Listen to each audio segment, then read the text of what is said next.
20 seconds, you can show that when you can start.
Good afternoon, everyone. Miarman, Kaimen, Renai, Rebek Sarel, Ali Kuba, okay. Good afternoon and welcome to another edition or second edition of a little Gav, Heritage Gav. Today we have with us some young people from right across Guyana. We have from as far as Aishalton, Kako, Chawala. And today we will be talking a little bit, sharing a little bit about the youth perspectives, coming from Indigenous youth. We want to talk a little bit about the perspectives of young Indigenous peoples. But before we get into today's GAF, I think we need to stop for a moment. We need to pause for a moment and be silent for a moment in recognition of our youth, which were taken away from us, in a brutal manner over the last few days. We believe that youth are the future for our country. We believe that youth can play a significant role in advancing Guyana. And when we see our youth fall like that, we need to stop and reflect and take stock of who we are as a people. So at this point in time, I would just like us to spend 1 minute of silence for those young people, Joel and Isaiah Henry, and also Harish Singh, who were taken away from us in a brutal manner. So let's just give 1 minute of silence for that.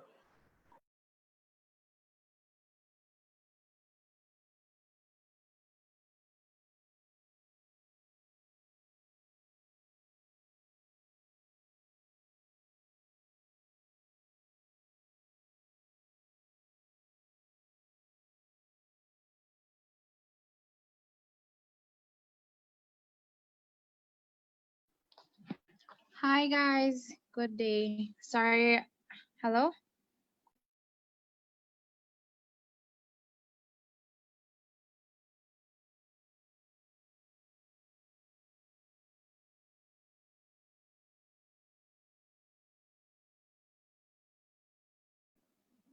Oh, hi. Good day. Can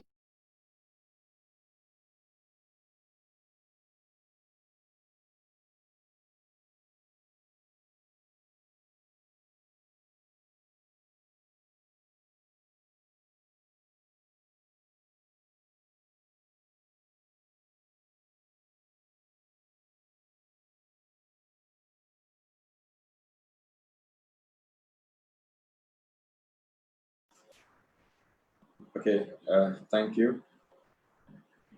So Danella came in just after we announced that we were going to have 1 minute of silence.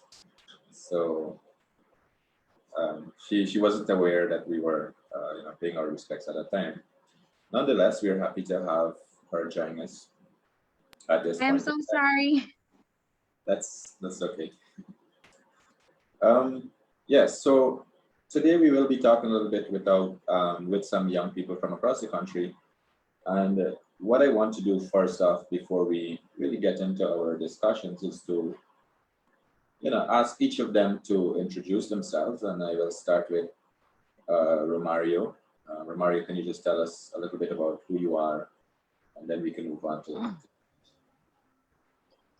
All right, good morning, everybody, the audience, Guyanese, and happy Indigenous Heritage Month to all who are tuned in. Romario, I'm from Kako, from Upper Mazaruni. I am an Akawayo. I grew up within the community for at least 12 years, and I am now here living in Georgetown for the purpose of employment. But of course, regardless of that, having connection to our heritage and culture has always been a key part of me. Thank you. Thank you, Mario. We can now go on to Judy.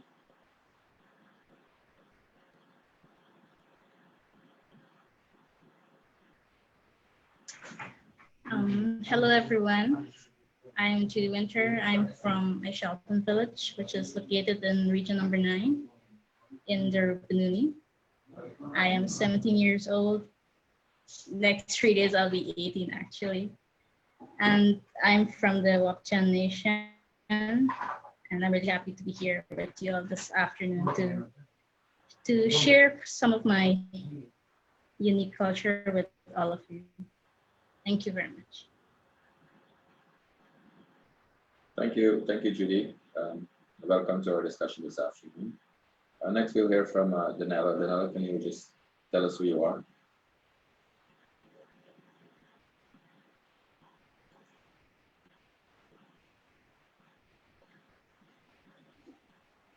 I am sorry again. Good day, everyone. I'm trying to get onto my laptop, but I don't know what's happening. I'm really sorry about earlier. However, my name is Danella Clement. I am from Joala Village, Upper Mazaruni Region 7. I am from both the Akawai and Makushi Nation, and I'm really happy that APA reached out to me to be here. So I'm happy to be here. Thank you, Danella. And then we have Dan James. Dan, can you tell us a little bit about you? Good morning, everyone. I am Dan James. I am 22 years. I am from Charlton Village also. And I am living in Georgia for the last 10 years. Yeah, for the purposes of education, of course. And well, now recently where I work here. So, and I am grateful for being here so that I can interact with everyone and hear their views on our specific topic today. Thank you.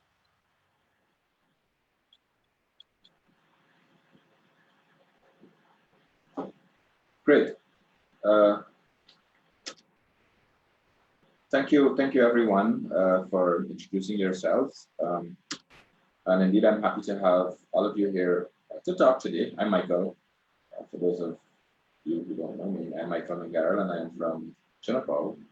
I know today's a discussion on youth. I may have crossed that border already, but I'm young at heart, and I really love interacting with young people because I believe that there is so much that we can learn from young people. And today we just want to talk a little bit about your own perspectives as an Indigenous youth, how you see culture being promulgated even through the use of technology. I know last week we started talking a bit about how technology can be used to help share our culture. And we have seen, for example, some nice photos from down in Shelton, and it's one of the things I kind of look forward to actually seeing, some nice photos of the life in Shelton, for example. And I believe, this is one of the things that we want to talk about today as well in terms of how we can use, how we can continue to preserve our culture, even though technology has been coming in. And I know we have stories like, for example, the rock paintings, which Guyana has been so behind in terms of pushing this out there. And I think it's one of the things that we want to talk about here as well today. Before we get into all of that, Kapong, I know that you have been, you have been sharing quite a lot about your own culture as an Akawayo youth. Could you tell us more about this in terms of why have you been doing this? What is the reason behind all of this, sharing of this information about your culture as an Akawayo? Following your page, you will see every day there is something about your culture. Can you tell us more about the background behind that? Why are you doing this? All right. Thanks for asking me. I think it's quite a relevant question. It all started, I think, by the fact that there was limited information, limited exposure, quite a great degree of invisibility for about Indigenous people on a whole, especially for young people that young people can access. I think learning about culture and information about this was always seen as something that maybe just historians or the elders would have an engagement about.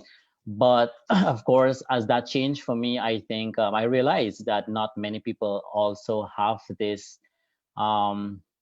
access to anything to do with Indigenous culture, and especially for me now as an Akawayo, I realize that what I know, I have a responsibility to share, because as I was telling a friend this morning earlier, even though we have a lot of Indigenous youths out here, for a number of reasons, education, jobs, whatever it is, some may not have had the opportunity of growing up in an Indigenous community. Some do not have that experience. We cannot blame them for that. Some also may have been integrated, assimilated to a large extent, as opposed to others who would have had the full experience. And it is for them and for those that want to learn that I began to share about the Kapong, the Akawayo, the people.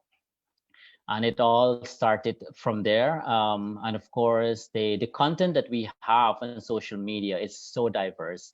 There's a lot of information out there, but not so much on our own people, on ourselves, that people can actually learn from.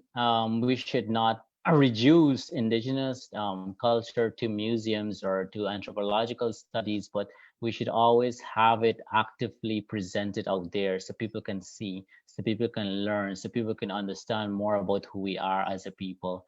So that is basically in a nutshell as to why I would have emphasized on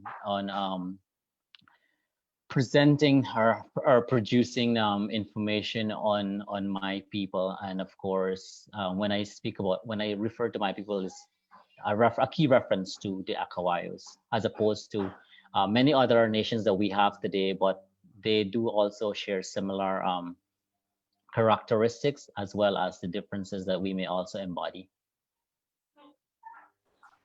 Thank you, Kapong. And I would want to follow up with Danella, who also is of the Akwai people, well, Akwai and Makushi. Danella, I know that you have been pushing a lot about the rock paintings in the Upper Mazaruni, and you've been trying to get people to know more about it. Can you tell us a little bit about why and how you came about doing something like that? Hi again, everyone. When it comes to, well, for rock painting, we went, the Vice Social took us as in an activity for Heritage Month. And I was wanting to go because you see other countries have these different art, writings and paintings, and we never know about our own. So when I heard about it, I had to go on board, and I took my camera because wherever I go, I usually take pictures of our nature, our rivers, mountains, and a lot of people don't know about it. People just really think it's just bush that we live in a little crooked camp or something, but they don't really actually see or know the beauty of the interior. And when we went there, we took some children, and it was actually really nice too because they too didn't know about it. And when we actually reached to the location, it was like a different experience that we didn't even imagine what we didn't expect how it would look, and or even think about people used to live here years ago. And there's so much stories behind the mountain, just besides the paintings. Even on the mountain itself, our ancestors planted crops and fruits, and that same mountain to this day still give off offspring to nearby farms. And it's actually a really nice story, and I really was motivated to push this story and rock painting the pictures in the news because a lot of people didn't even know or aware of rock painting, or they thought it was actually a myth. They didn't even know it actually exists. So I was really happy when, like yourself, even encouraged me to get it into the newspaper. And then now with technology, you could share it on Facebook and other social media platforms, so people could actually see that. People who miss getting the newspaper. So yeah.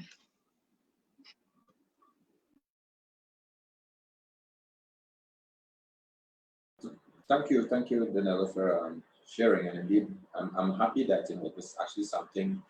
Well, you visiting that site was as a result of the leaders in the community thinking it was something important to actually do. Um, I think one of the things that we find lacking now these days is that sometimes there is that gap between the elders and the young people. The knowledge is not being passed on. So I really like that the leadership of the village saw that it was necessary to take young people um, to locations like this so they can learn as well. Judy, I know that last week you shared a little bit about technology and the role it plays in terms of preserving your culture. I mean, Danella just shared a bit in terms of where she likes to take her camera with her and take photos of different places so that she can share with others. I know you've been doing quite a lot of this, Judy. Can you tell us a little bit more about why have you been doing this? What motivates you to do something like this?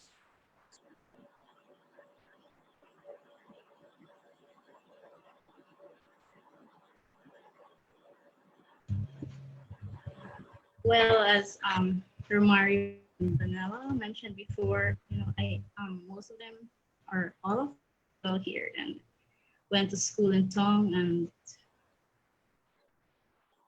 but is still trying to reconnect back with your traditional language. While myself, I attended school right here in the hinterland, and here is where I got really proud, especially that's why I think Heritage Month is really important, because it makes me feel more proud.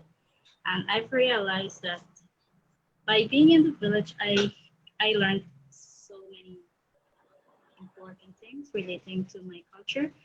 And I've realized that for for example, students who go out to town, because most of them would eventually want to learn about their culture, and I can help them reconnect back with their culture so that it will never be lost, because our elders will eventually be gone, and it is up to us, the young people, to take up that role to maintain our culture and to eventually pass it down to our own generations where to come. I have been involved with the SRDC, the South African District Council, and right now I'm the youth coordinator for the organization. And currently we are working on a project that will reconnecting youths with traditional knowledge. And it's basically, I'd like to speak a little about that. It's basically about videoing, documenting stories, which will soon be published before this month, and I hope. It's traditional stories. We have been exposed to these stories such as Cinderella and Goldilocks and these other stories, but we don't really know about our traditional stories. Well, we have decided that we will document some of these stories, because if we don't do that, then our stories will eventually be lost. And most of these stories are reconnecting back to our land. And why we say it is our land, it is our territory, and we have attachment to it. Like, for example, Marudi is, it's not really Marudi. It comes from Marutwa, which means darkness, and it has a story in it. And we have to learn why we have been actively pushing for mining not to be done at the headwaters. And we as Indigenous people know why we say that. We also are going into villages to video livelihood activities, which will then be produced into videos. So, for example, we are doing the farming making process, because eventually youths here are a very fluid. They would eventually move on to the cities and then come back, and this is the way our culture will eventually be lost. So we have taken up the responsibility to document these videos, to make it into videos, and to use the different platforms to share our work. So we were to do outreaches in schools and so on when we finished doing making these videos, but due to this COVID-19 pandemic, we are looking at other platforms which we can use to share. For example, social media will be very good. And this is specifically from the Wapchan Nation in the South African. And I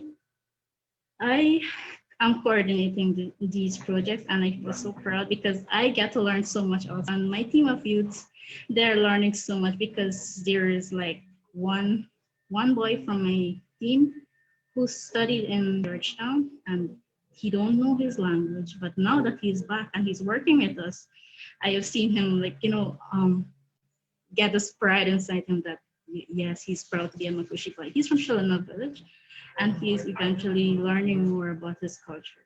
And I feel very happy to know that at least our work have impacted at least one youth already, while the others, we are just trying to engage with our knowledgeable people and our elders so that our culture won't be lost. And our culture is really important, because I myself see it as I always say that Indigenous peoples are the best keepers of Mother Nature, and I have said that continuously, and we know why I say that all the time. I take photos. I've recently gotten into photography, and I take photos because I want to share what we as Swapchan now do here in the South Community. And to get others exposed to it, and to at least know that we still exist here and that we will continue doing this work. And I hope to eventually inspire someone else to eventually continue this work when I'm gone. So that's all from me. Thank you. Thank you, Judy. I mean, I can just sit here and drink my parakari and listen to you all day, because you inspire me as a young person, coming up. I think you have it all set. It's like, you know what you need to do to get things happen. And I really admire that, and I really like that. And I would like to see you continue with that drive moving forward. You shared so many things which, we can reflect on as Indigenous peoples coming up. But later on in the program, we're going to talk a little bit more about those things that you would have shared on. But right now, we want to ask Dan. Dan has been living in Georgetown for a little bit, couple of years now. Dan, can you tell us a bit? I mean, I read an article recently with you, which was featured in the newspapers, and you shared some really great ideas. And I would like to hear more about you and your connection to your Indigenous heritage. What makes you who you are today, and how do you, as an Indigenous youth, fit into the setting here in Georgetown? It's a new environment. How does it work for you? Okay, yeah. So my connection to my heritage or my culture has been strongly rooted into my parents and my grandparents, as they are very strong believers and they're very strong in our culture. And as much as I was not exposed when I was younger to the different and the broader regions of how Indigenous people really live, I was one of the fortunate ones to, grow up in a more comfortable situation or a more comfortable home, or I got things easier than, I mean, I didn't have the chance to experience certain things, but now that I look back at it, I sorry that I didn't get to experience these things, and now I'm actually having the opportunity, even though I'm not that old, but I'm still old, as you'd say, and now I have the chance to experience these different things. And now that I have been experiencing what my culture is about, it makes me even more proud to I need to express it. I need to show it out there. I must be proud of it. I must show people that I am happy and I am proud to be Indigenous. And it has not always been like that for me, because when I first moved out here, it was very hard, I would say, in some sense, and for me to fit in. And I would probably shun some of my Indigenous things that I used to do back when I was small. I would say I was not happier. I didn't want to show certain aspects about myself. And that's one of my most greatest regrets, is that I could not have expressed that at the time. And now that I have begun to understand what I am or who I am and how important it is, and how important it is for other people to know also, I am more than happy to, express it. Thank you. Thank you, Dan. Yes, indeed. I know there are some of us who would not have grown up in the communities and really learn the culture, our culture and traditions. And I like to tell people that I am fortunate to have had that chance to grow up in my village, where I was exposed to the culture and to the traditions of our people, because I think what that has done is actually shaped me to be who I am today as a person, because it makes me recognize and remember and reflect on my humble beginnings. I come from humble backgrounds. We grew up in an environment where things were done together as a people, and it's one of the things I really look back to see. How can we get back to that place where communities recognize the role of each other, in helping to ensure that that community achieves its objectives. We did a lot of kayak back in the days. We worked together to get a bridge done. Sometimes I find now that it's very hard to get people to work together in communities. They no longer want to come out and build a bridge that, will help their children to get to school and things like that. But back in the days, it used to work. We worked together quite a lot. So, all of those things would have helped shape, my thinking and who I am today as a person coming out in Georgetown. So I know, Romario, that you have been in Georgetown for quite a bit, couple of years. You said here that you're in Georgetown because of work and things like that. How do you connect your Georgetown life with your village life, your Kako life? I mean, what happens there? How do you stay in contact with mom and dad and others in the community? And how do you feel having to work here in Georgetown and not being able to be at home all the time? It's a bit of mixed feelings, mixed experiences. It's definitely not the ideal place where I want to be, but of course, it's a sacrifice, and I think that's what all Indigenous people that are on the coast are basically doing. They're making a sacrifice for the sake of for the education, for the job, or whatever. Because really and truly, I would have loved to of course worked within my area, but without the opportunities, it is basically impossible. In terms of maintaining connection, my parents, I think, they continue to play a huge role, very, very significant, in the sense that this is something I'd always be grateful for. They continuously provide me with traditional foods, and I think this is something that is very essential in terms of being Indigenous.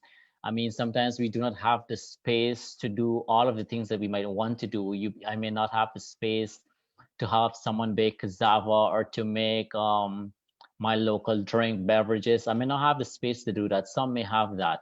But for me, this is where my parents and my grandparents comes in. For me, they provide me with cassava bread, and these are some huge ones. I've never actually bought a cassava bread in the supermarket, for example, at Bounty. Like I think that is grossly inadequate for me. Like it just can't do. It's very, very insufficient. So in that sense, my mom plays a huge role, and of course my dad. They would maintain a constant supply of our indigenous food. And secondly, in terms of communication, how can I maintain my language while being away? Because now that I am separated from that language space where I am able to speak continuously, it is different here on the coast. I am only confined to speak it in my home, right? So I have my sister with me. We converse on a daily basis, and I think that keeps the language alive between us. And secondly, of course, through technological improvements within the area, I'm able to speak to my dad, my mom, my aunt, my grandma, my grandfather, even if it's at least for 15, 20 minutes. You still have that conversation within your language that you're able to say whatever you want to say freely. You're able to tell them what's going on here, because it is something that they want to know what's going on there, and to be able to tell them that in my own language, it's really a good feeling, and something I would like to see for all Indigenous communities, because there are some students out here, for example, who may not have that, who may not be fortunate enough. Well, we're very far from that, as a matter of fact, but at least it is something that keeps me in continuous communication. So those are ways where I try to maintain connection with my culture, and of course through others, through photography. It always gives me hope that I'm still gonna return someday, and as well as ensuring that I return to Kako at least once a year. Well, with exception of this year, to COVID, but for me it is essential. It is quite imperative that I return home, and that is like a reminder, like an annual reminder that that is where I belong, and the life that they live there is also the life that I want to live and that I can experience. It's a part of me, and something that I would value.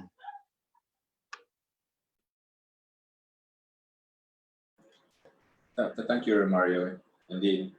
Yeah, I have seen those little cassava breads that they sell in those little packets. And yeah, they're inadequate for people like us.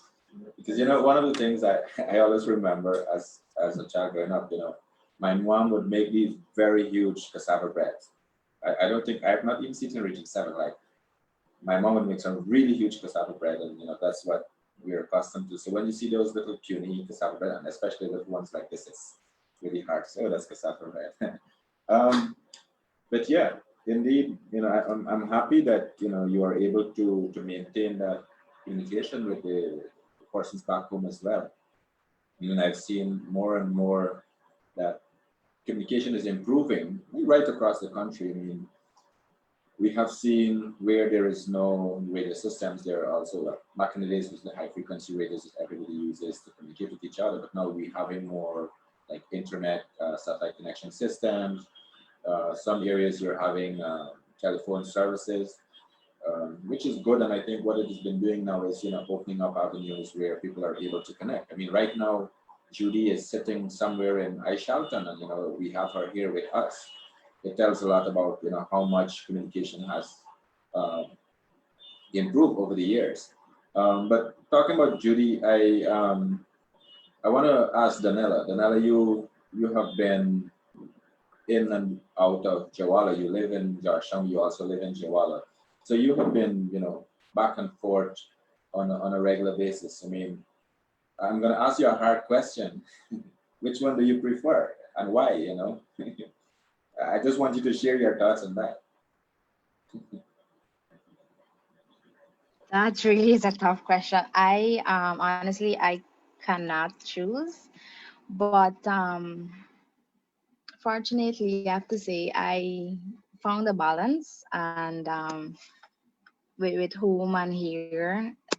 With here, I can do a lot, which because I also attend university here, so to get my education, to get my degree. But when I'm at home, I honestly don't miss the phone or the internet that much, because every other day I got my mom worried where I am, and if you find me, I in somebody back dam or somebody farm or my cousin or grandma farm, paddling up the river or playing some volleyball, even though my size.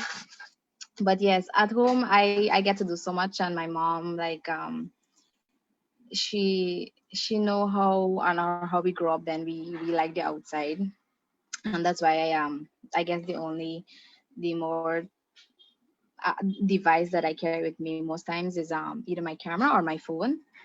But other than that, I don't really miss the sometimes, yes, I do miss the social media to post my nice sunsets or landscape. But other than that, I really enjoy being at home because it's peaceful, and every morning it's be so cold home. And I my parents, they from a very young age, they had us involved with our animals. We had a different type of animals you could think about.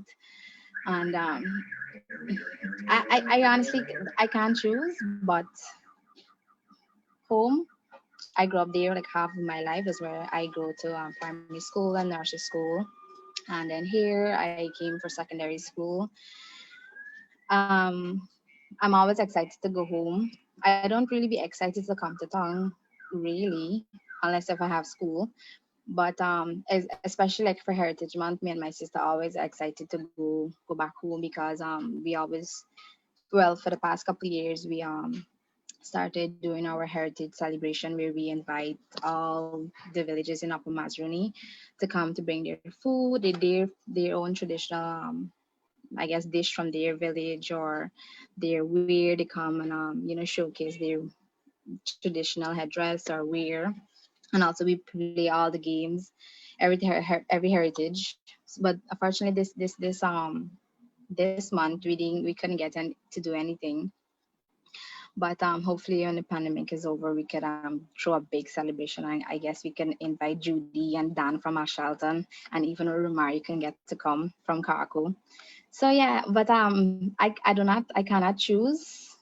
Both are my home. My mom is from here and my dad is from Region 7. So but I have a balance, and I am really happy that I have that. I can do without both, but I can't do without both at the same time. So that's it for me. Okay, thank you. I like that you shared about, the experiences up there. You go paddling in a canoe or you've gone in somebody's farm, and it's one of the freedoms I think that we still enjoy in the interior. Um, you know, and it what actually want to bring me back to what recently happened in terms of freedom. Young people enjoying certain freedoms without being penalized, without being having to face any sort of aggression from others. Um, and I think it's one of the things that we should value so much, our freedom operating in the interior. Like I remember Judy sharing last week about mangoes. There's so many mangoes that people would just go and pick from somebody's tree, and that's totally fine. I mean, only today I saw a meme um, with some mangoes where it's when I think it's Coastlander or Josh. Some people come to the Rukuni and they had these like a whole big pile of mangoes, and you see everybody just eating away. I mean, that's what it is. You come, you eat, and you enjoy, and have fun. So I really like that. You share that, and I like as well that you talked about the balance. Finding that balance. It's very hard. I know personally for me, I would prefer to live in the interior, but then I know I have my job too, and because of my job and because of schooling and because of other opportunities, you have to be able to be here as well. And it's one of the realities that as Indigenous peoples we have to accept. Um, I like, however, that in terms of the communications, things are changing now, and I believe that COVID has given us an opportunity to pause and to reflect and to see how we can move forward as a country. What systems need to be put in place to ensure that Indigenous peoples too are being provided adequate services, are being provided um, well, their constitutional rights in terms of like education, for example. We all have that right to education, and many times it is hard for Indigenous peoples to come from their communities to attend school in Georgetown because they don't have adequate support systems in place. Yes, there's some that exist, but which needs to be strengthened if we're going to really move forward. And having COVID now come into place, I think what it has done, it has forced us to shift our way of thinking in terms of how we can do education. Hey, I can sit at home and attend school via Zoom, via something. These are the realities that are being presented to us now, and I'm happy that maybe our leaders can understand and find ways of ensuring that this becomes maybe like a norm, that even I can stay at home in Chinapao or you in Jawara or whatever and have your classes done. Judy, I know that you shared with us, and we also saw in an article that was published with you that you have intentions of studying to become a lawyer. I mean, you have never attended school in Georgetown. You went all your school life in your community, Aishalton.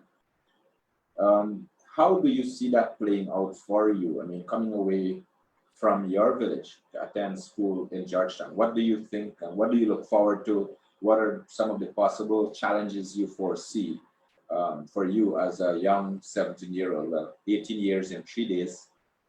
Happy birthday in advance. How do you see that playing out for you?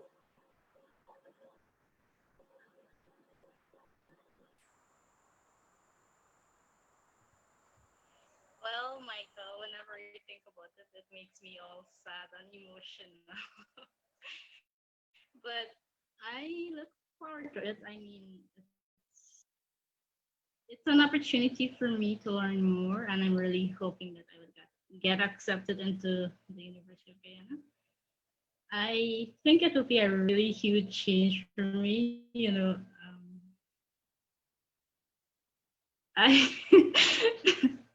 it I know it will be really hard, but I hope that I can overcome it. and maybe I can learn from you, all of you here, your experiences, how you adapted to it, and eventually I know that I will have to come back home to work, and that is my end goal, to be able to help my people and to be working from the ground here. So I see it more as an opportunity for me to also get exposed to the other cultures out there, and but also respecting them. And I hope I can also share my culture with the people out there, and that they can also respect mine, and we can eventually learn from each other. So I see it as an opportunity to learn and to also to see the outer world, but eventually to come back to my community to serve my people, the indigenous people.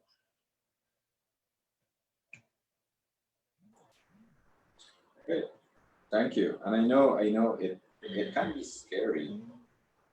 It can be scary, coming from a community so far away to a whole strange place. And I always remember coming to Georgetown to attend secondary school. I actually I entered secondary school at 10 years, so I was pretty young.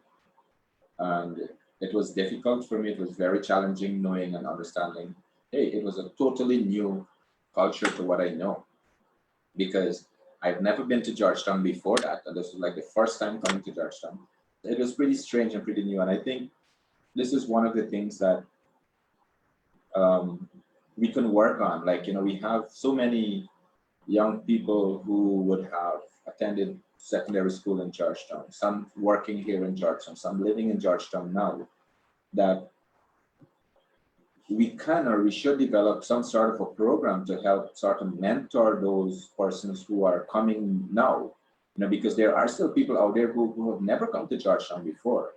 And it can be very scary, crossing the street, it can be very difficult, seeing cars. Like when I grew up, I'd never seen cars before, maybe in some movies, but I never seen cars in real reality. And coming to Georgetown was very hard to me. So I would stand on the side of the road, waiting a whole long time to cross the road because I'm scared to cross. You can't judge when the cars are going to pass and things like that. I know people used to make fun of us because as indigenous people, we walk one behind each other, but it's just because we're accustomed to walking along trails, so we walk in a line rather than walking bunch up together. So, these are the little things, little culture, the differences that usually pop up. And I really think that it's one of the things that maybe we should do as, indigenous people living in town as well, past students, we have the Hinterland Scholarship Program, to create a group that we can help to mentor these young indigenous peoples coming from home. Not just that, I think one of the other things that happens as well is because they're taken away from their culture and traditions. It's hard now coming here and then you're learning something totally different. We should find ways of ensuring that our culture and traditions continue to be preserved, even though we may have been taken away from our communities. Because of course we want to study, we want to ensure that we attain an education as well. Dan, I know you said you didn't grow up, in the village learning your culture. Most of your life has been out here in the city. I mean, can you tell us a little bit more in terms of how you were able to reconnect with your culture, how you were able to start understanding more about your culture?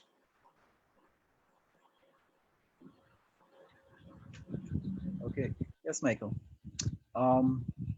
Before I go into that, I just wanted to make a comment. It was about Danella saying that when the pandemic is over, she wants to host like a big heritage kind of thing, or a big celebration basically. And she mentioned me, Judy, and Romari could come, but she didn't mention you, and you look like a little disappointed. So, Michael, no, he's out every year. I invite him, but he don't come. So it's up to him next time. yeah. Okay. All right. Well, back to your question. Well, one of the many ways that I have been able to reconnect to my culture is firstly the field of work I am in. And before that, I was not, even though I am indigenous, I was not really exposed much. Well, I probably was, but I did not, what's the word? I did not focus, I did not pay attention much to that.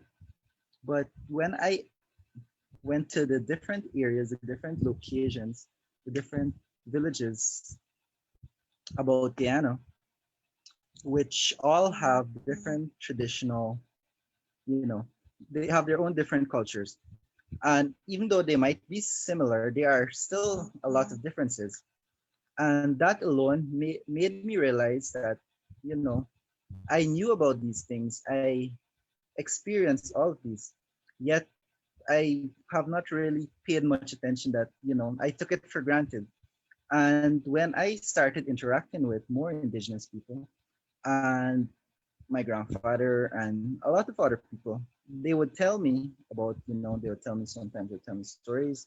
They would tell me of their experiences of going into the forest and doing so much different things. So it was more so of me interacting with the different peoples that I had met during my journeys and my travels in Guyana. And I have interacted with mostly people from Region 7, which is the Upper Mazruni, because that was the place I had visited the most. And I had a lot of conversations. I experienced their culture and it was unique. I mean, it was similar to how it was home back in Region 9, but it had its own uniqueness to it. And I really enjoyed that even though we are different, we are very similar at the same time. And that made me pay attention more on my identity as a Wapichan and how am I supposed to feel? How am I supposed to connect? How am I supposed to, you know, express myself as an indigenous person? And yes, and that's mainly my story, that the interactions with different peoples, my experiences, those is what had helped me to reconnect.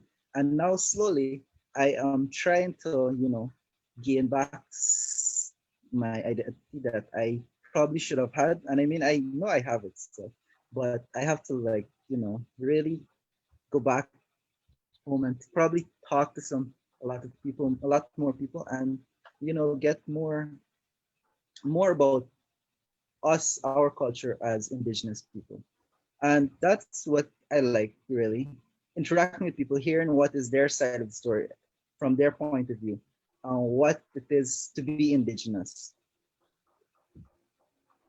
Michael, I want to add something to what he's saying. Please.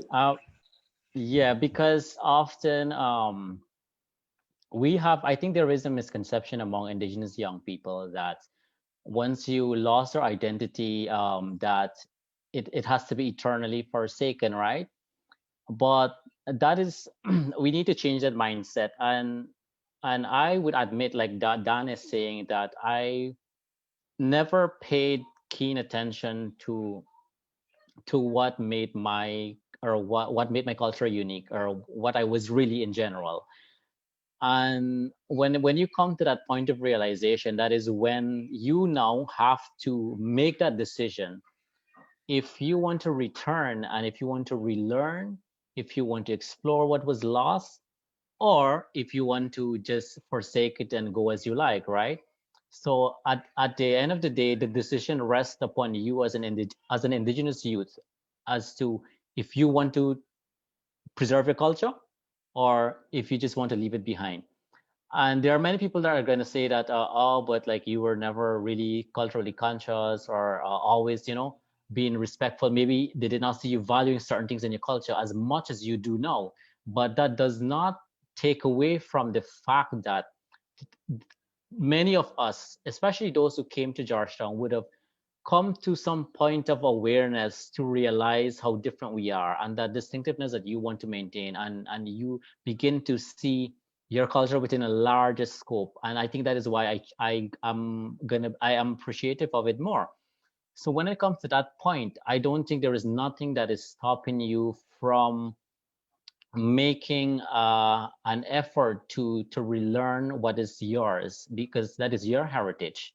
So that is that is emphasis that I want to make. Yes, many of us would have that experience where we may have ignored some aspects of our culture while growing up for whatever reason. We may have ignored it, but there is nothing stopping us from making that effort to relearn that and to revisit what we may have been forsaking. So that is the point that I want to make. Thank you so much, Dan and Kapong. I totally agree with you.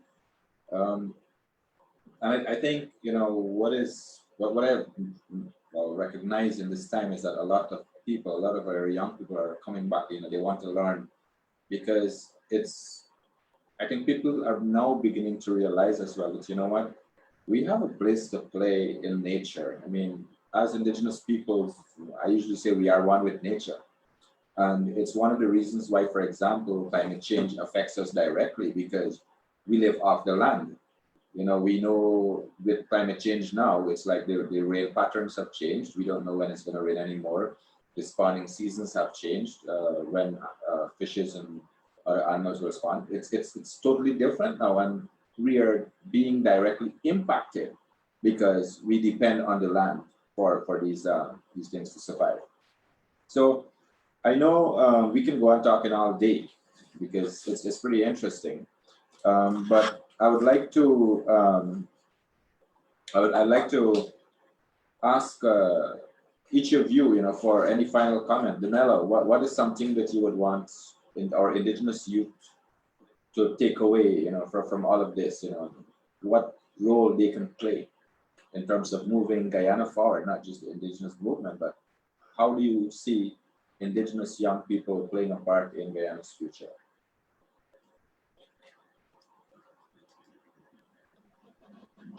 Um, I I see that our youths, when specifically to Indigenous youths, they are very talented, and I feel like you were saying about technology and the leaders should do something about us, because for example, when I was in Joala early this year, I had school, and they had other secondary students that got hinterland scholarship, or their parents sent them to school in Georgetown. It was really hard for them to attend classes, via Zoom.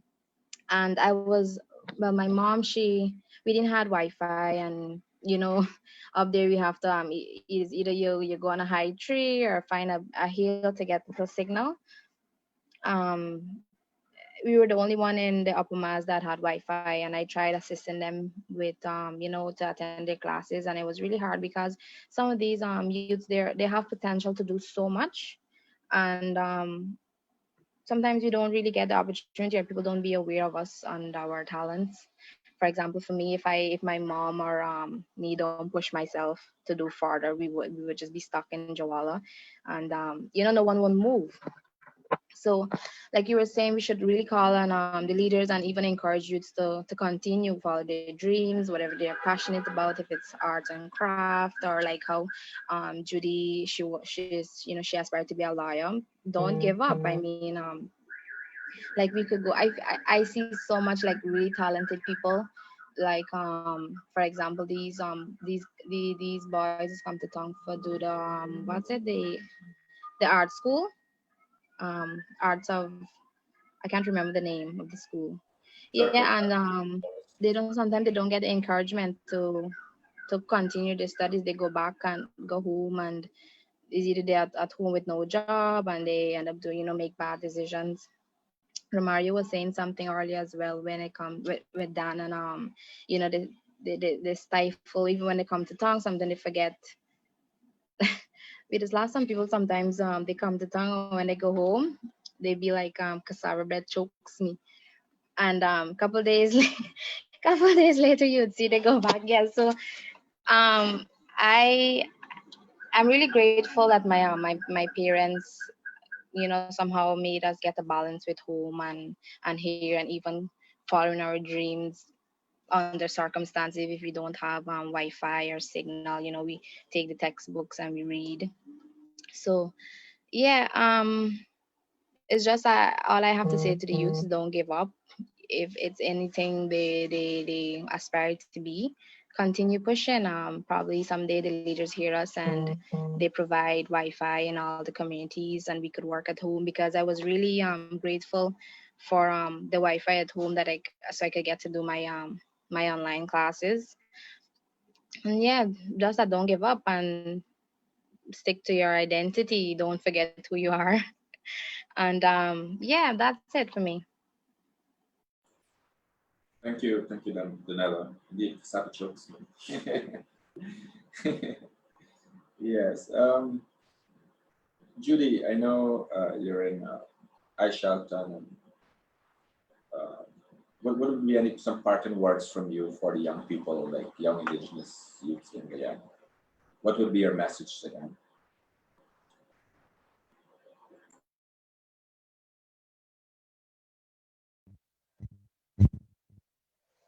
Well, from my part, I would just like to, first of all, I would just like to echo Danella's, Romario's, and Dan's call for Indigenous youths to make that decision for themselves. And I can assure them that the best decision that ever could be made is to embrace your culture, embrace your Indigenous identity.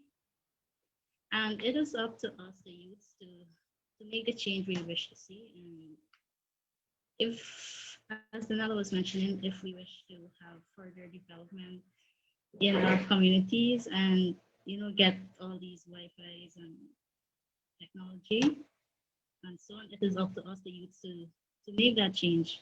We can dream big. We can become politicians. We can become village leaders. To advocate for these development in our communities. And also, as I'm talking about development here, I would just like to say that our perspective of development is it's more nature based, and we as Indigenous always be to protecting our environment and protecting and maintaining, safeguarding our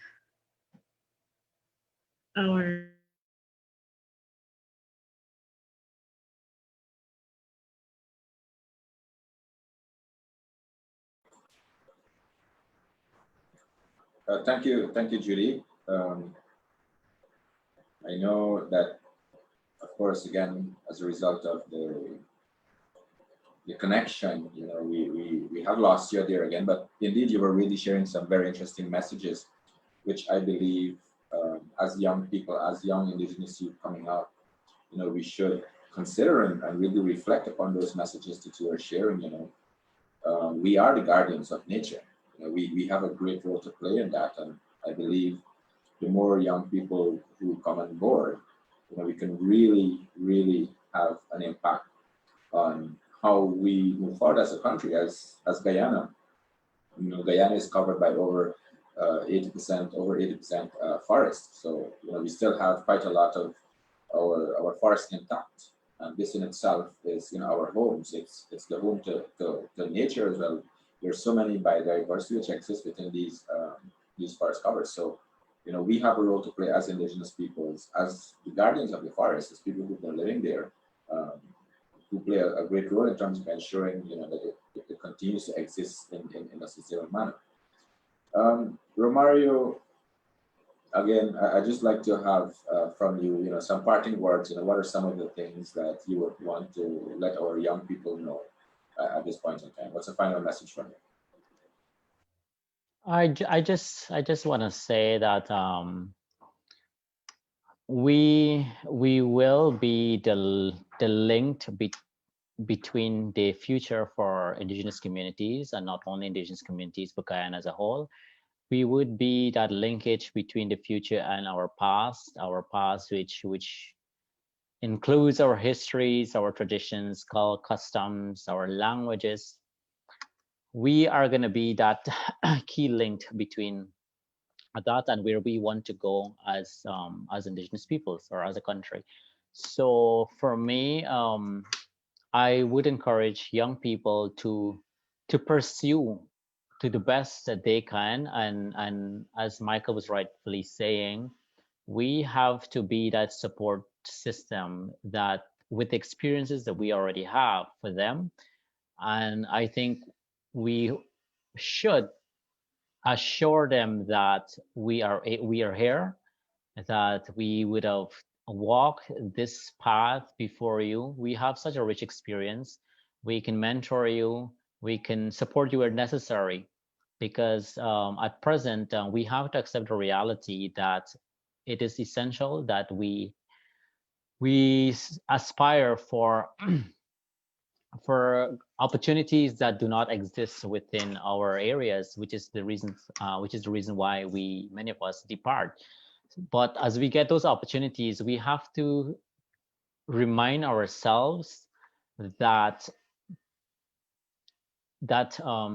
personal improvement does not mean that you have to leave your community forever, but more so to use that as a resource, to use that as a push factor to improve and to develop our communities within our own indigenous model, which we can explore. And as Judy rightfully say, it does not necessarily mean that when we say we have to let us the young people be a part or be that that push factor for indigenous communities development.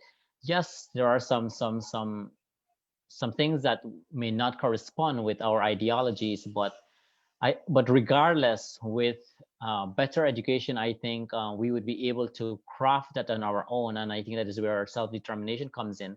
We as indigenous young people and as members of our communities, of our respective nations, I think once we have that education, we would be able to determine on our own how we want to move forward as communities, as a nation, as a region, and of course, that in itself would propel Guyana forward as at a national level. So that's all I want to say to the young people, and of course, happy Indigenous Heritage Month to them all.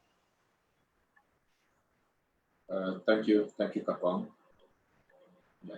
You know, everybody calls you Kapong, Mari Hastings, right? Kapong. Thank you so much for sharing with us. Indeed, and I totally agree with you that we have to be that connection. It's us. We gotta ensure that we be that bridge, that link to those that come behind us. And earlier I listened to Judy talking about how they're capturing a lot of the stories from the elders, and I think this is one of the things that we can do as young people. Now we have the technology; we can capture so many stories from the elders, because many of our elders are going. Only a few days ago, I saw in Aishalton we lost an elder. Yesterday we lost an elder from my village. She was like one of the older persons in the village. Our elders are going, and we need to ensure that we capture these stories.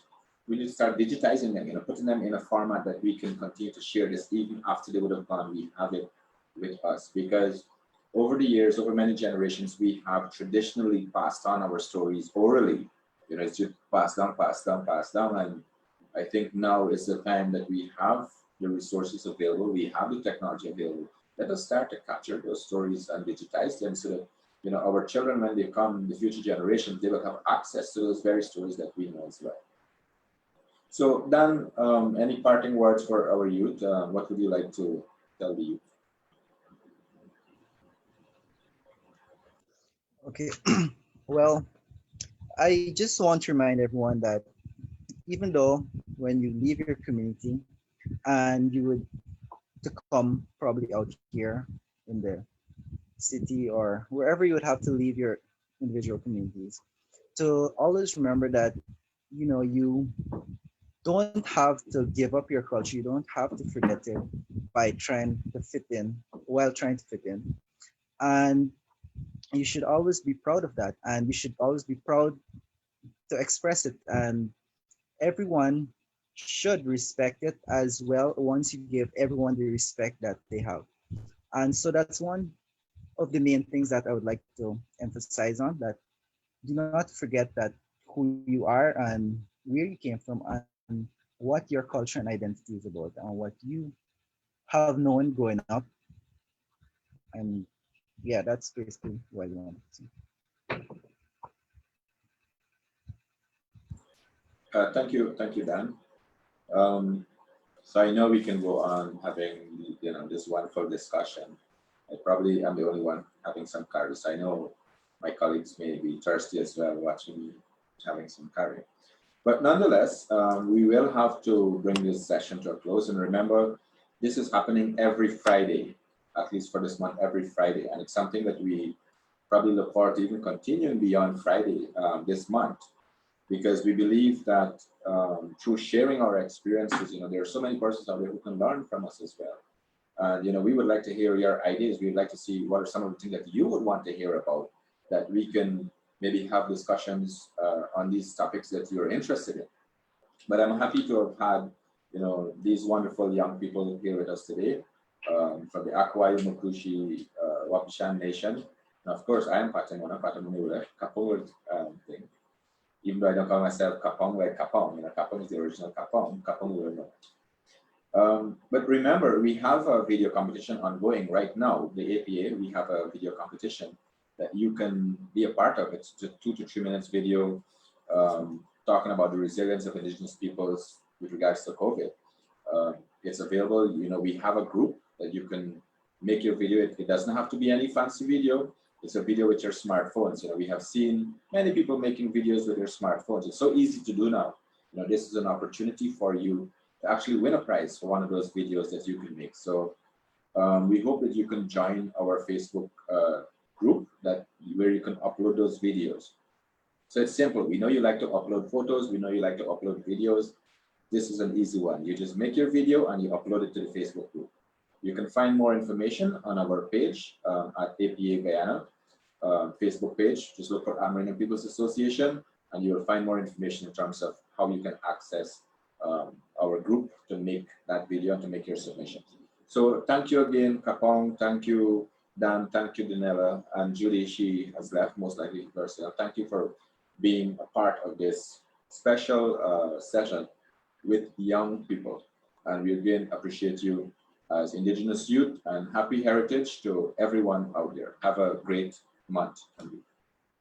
Thank you so much.